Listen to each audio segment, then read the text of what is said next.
आज हमको सिल्क के बारे में पढ़ना है। Silk fibre are also animal fibres, silk spin, the silk fibres, the rearing of silk worms for obtaining silk is called sericulture. अब सिल्क फाइबर्स किससे मिलते हैं? वो भी हमको एनिमल से मिलते हैं, ओके। और सिल्क फाइबर अच्छी मात्रा में हमको जहाँ से बनते हैं, जहाँ से मिलते हैं, उसको हम क्या बोलेंगे? सेरिकल्चर बोलते हैं। Find out from your mother and grandpa kind of silk saris they have, list kind of sari. अब आपके जो ग्रैंडपा है, मदर है, आंट है, ठीक है, उनके पास कितनी सिल्क की साड़ीज़ है वो आपको क्या करना है? फाइंड आउट करना है और नोट डाउन करना है, ठीक है, लिस्ट आउट करना है। Before we discuss the process of obtaining silk, it is necessary to know the interesting life story of silk moth. अब हम सिल्क के बारे में डिस्कस करें उसके पहले हमको सिल्क का स्टोरी हमको जानना चाहिए, okay.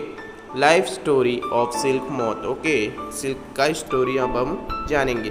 The female silk moth lays egg from which hatch larvae which are called caterpillar silkworm.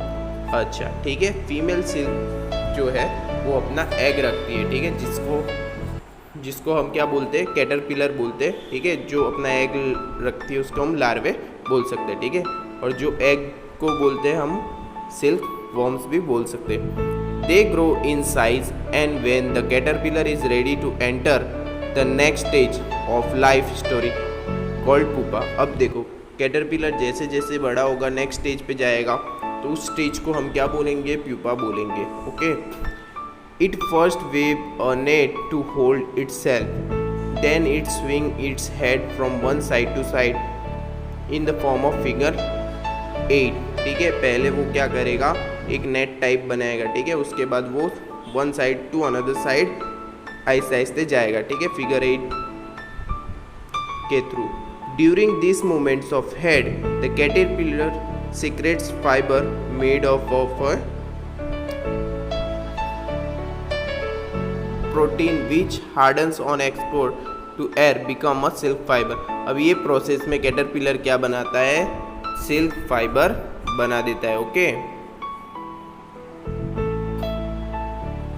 Soon the caterpillar completed cover itself by a silk fiber and turn into pupa। उसके बाद आहिस्ते आहिस्ते वो क्या करता है? पूरी तरीके से कवर अप कर देता है प्यूपा से, तो उसको हम क्या बोलेंगे?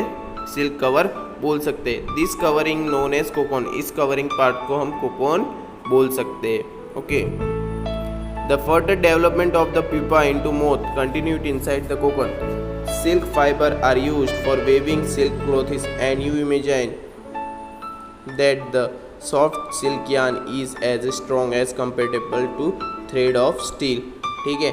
जिस तरीके से कैटरपिलर अपना ग्रोथ करेगा उस तरीके से सिल्क फाइबर्स हमको मिलते रहेंगे। और सॉफ्ट सिल्क जो है वो हमको स्टील जितना स्ट्रॉन्ग होता है उस तरीके के यार्न्स हमको बना के दे सकता है, okay. The silk yarn is obtain from cocoons of the silk moth. There is a varieties of silk moth which obtain very different from one another, and silk yarn they yield in a different texture, coarse, smooth, shiny, etc. Thus tessa silk, Muga silk, Kosa silk, etc. अब देखो, कोकन्स के अंदर क्या होते हैं? Silk हमको मिलते हैं, ठीक है, तो वो डिफरेंट टाइप्स के होते हैं, ठीक है। जिस तरीके से टेक्सचर बताया, कोर्स, स्मूथ और शाइनी टाइप के हैं, और भी है। और कौन से हैं हमारे पास? तो टेसर सिल्क है, मोगा सिल्क है, कोशा सिल्क है, ये सारे अलग अलग पार्ट से सिल्क है, okay.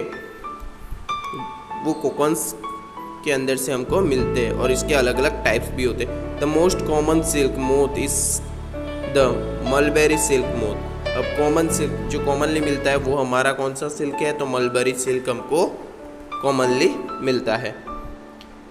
The silk fibre from the cocoon of the moth is soft, lustre, elastic and can be dyed in a beautiful colour. अब सिल्क फाइबर जो है जो कोकोन से मिलता है हमको वो एकदम सॉफ्ट होता है, ठीक है, लस्चर वाला होता है और इलास्टिक वाला होता है और एकदम बहुत ही अच्छा ब्यूटीफुल कलर वाला हमको मिलता है, ओके। सेरिकल्चर और a culture of silk worm is very old occupation in India. India produces plenty of silk on A commercial scale. अब देखो, सेरिकल्चर से जो सिल्क वॉर्म मिलता है वो हमारा बहुत ओल्ड ट्रेडिशन है। ओके, इंडिया इससे भी ज़्यादा कमर्शियल स्केल में सिल्क प्रोड्यूस करता है। Okay, next activity is activity 3.5। Okay, collect pieces of silk cloth of variety types of and paste in your scrapbook.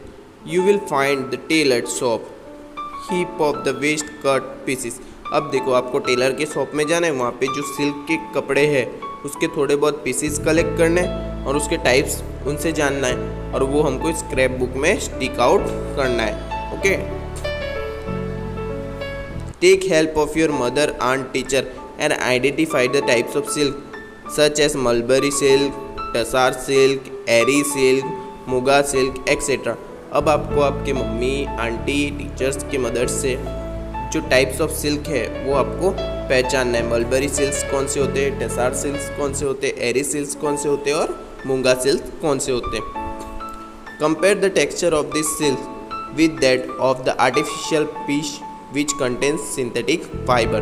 ठीक है, इसको हमको एक दूसरे से कंपेयर करना है, आर्टिफिशियल सिल्क से भी कंपेयर करना है कि इसमें और उसमें क्या हमको डिफरेंट मिलता है। Try and collect picture of different moth whose caterpillar provide the various types of silk. ठीक है, हमको क्या करना है, ट्राई करना है और कलेक्ट करना है। ठीक है, जो कैटरपिलर से मिलता है और जो आर्टिफिशियल, उन दोनों में हमको डिफरेंट क्या मिलता है। जो कैटरपिलर से मिलते हैं उसमें बहुत सारे टाइप्स ऑफ सिल्क हमको मिलते हैं। Okay, activity 3.6 take a artificial synthetic silk thread and pure silk thread. Burn this thread carefully. Did you notice any difference in smell while burning? अब देखो, एक आर्टिफिशियल सिल्क लेना है और एक प्योर सिल्क लेना है। ठीक है, दोनों को हमको जलाना है। ठीक है, फिर उसमें से जो स्मेल आया वो हमको स्मेल करना है कि दोनों के स्मेल में कुछ डिफरेंस है, क्या आपने नोटिस किया है। Okay, a wooden fiber carefully. Did it smell like burning of artificial silk or that pure silk? Can you explain it? अब हमको वुडन फाइबर एक बर्न करना है, जलाना है। ठीक है, उसके बाद हमको स्मेल लेना है, क्या वो आर्टिफिशियल सिल्क की तरह स्मेल आ रही है या प्योर सिल्क की तरह स्मेल आ रहा है। Okay, do you remember the cocoon stage is reach in the life history of the silk moth? Try the following activity. अब कोकन स्टेज के लाइफ स्टोरी के बारे में हम लोगों ने यहाँ पे जान लिया। ठीक है, किस तरीके से सिल्क हमको मिला। ओके, अब एक्टिविटी 3.7 में इसके कुछ एक्टिविटीज़ है वो हमको डिस्कस करने हैं।